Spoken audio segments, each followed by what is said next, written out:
écoutez, actuellement, on est au Château Palais Cardinal, le Château Palais Cardinal qui est un Saint-Émilion Grand Cru.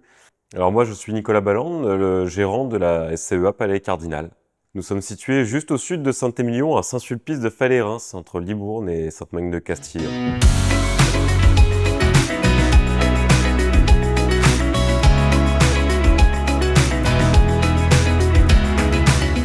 Alors, les risques de l'humidité étaient un phénomène qui ne nous avait pas encore heurté, où on n'avait pas forcément conscience des dégâts qui pouvaient apparaître. Nous sommes, nous, arrivés en 2018 sur la propriété. En 2018, le climat n'était pas aussi pluvieux que ce que nous pouvons avoir actuellement. Et effectivement, notre chais-à-barrique qui est en sous-sol, enfin, la deuxième partie de notre chais-à-barrique qui est en sous-sol, effectivement, a été dans la problématique effectivement de la montée des eaux avec les nappes phréatiques, avec les sources, et effectivement qui se sont augmentées, et ce qui fait que nous avons vu l'eau effectivement apparaître dans nos bâtiments et causer effectivement des problèmes impondérables qui effectivement ne doivent pas intervenir dans une société viticole où l'œnotourisme est une activité très importante, d'autant qu'effectivement nous faisons des vins globalement qualitatifs. Et donc, il faut que l'aspect, en plus du goût, soit présent. Alors, Palais Cardinal date de 1853.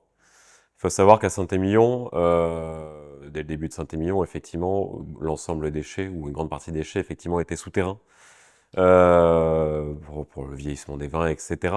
Ce qui fait que nous avons forcément tous beaucoup de chais souterrains. Et donc, au fur et à mesure du temps, on va être de plus en plus effectivement contraint de sécuriser et d'assainir effectivement nos locaux souterrains pour ne pas avoir de problème d'humidité. Pourquoi on a fait appel à Murprotect? C'est que, alors on a fait beaucoup de recherches sur Internet, on a eu des retours effectivement d'expérience, et forcément les avis Google sont des avis très importants, et la société est effectivement bien notée.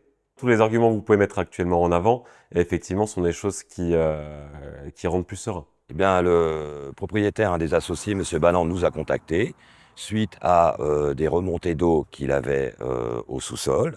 Donc, nous avons fait une expertise complète des différents bâtiments. On a pu apercevoir dans le sous-sol énormément d'eau, l'eau traversait les murs. Donc, après différentes analyses, on a pu comprendre, j'ai pu expliquer au propriétaire que les différents sels minéraux dans la terre étaient en train de ronger tous les murs et allaient s'agrandir au fur et à mesure du temps, et que plus ça irait, malheureusement, il aurait encore beaucoup plus d'eau. Bah écoutez, Monsieur Damon n'a pas hésité effectivement à se déplacer régulièrement, de venir inspecter, de venir comprendre les moments où il pleuvait, de pouvoir effectivement avoir un visuel effectivement sur les entrées d'eau, quelles étaient réellement les causes, de pouvoir effectivement remettre en réflexion les réparations qui étaient à mettre en œuvre.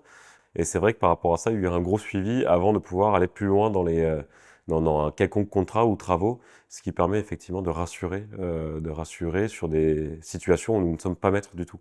Afin de résorber ce problème, donc, il a fallu réaliser un cuvelage drainant. Donc, le principe est de pouvoir appliquer de la résine sur tout le mur avec un drain en périphérique de la pièce. L'eau va continuer de passer, puisqu'on ne peut pas arrêter l'eau malheureusement, va aller dans un puisard de décompression et va être évacuée par une pompe de relevage, tout simplement. Nous avons rapidement compris effectivement qu'il fallait faire un cuvelage.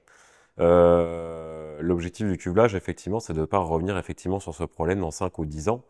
Et donc, effectivement, qu'il puisse durer le plus longtemps possible. Quand on fait dans l'agriculture, quand on fait des travaux aussi bien à la vigne ou au chai, on travaille sur plusieurs générations. L'objectif, c'est qu'effectivement, tout a un coût, donc on n'y revient qu'une seule fois. On fait les travaux, on n'y revient pas, et on va sur le long terme. D'où l'objectif, effectivement, de travailler avec des sociétés sérieuses pour nous accompagner.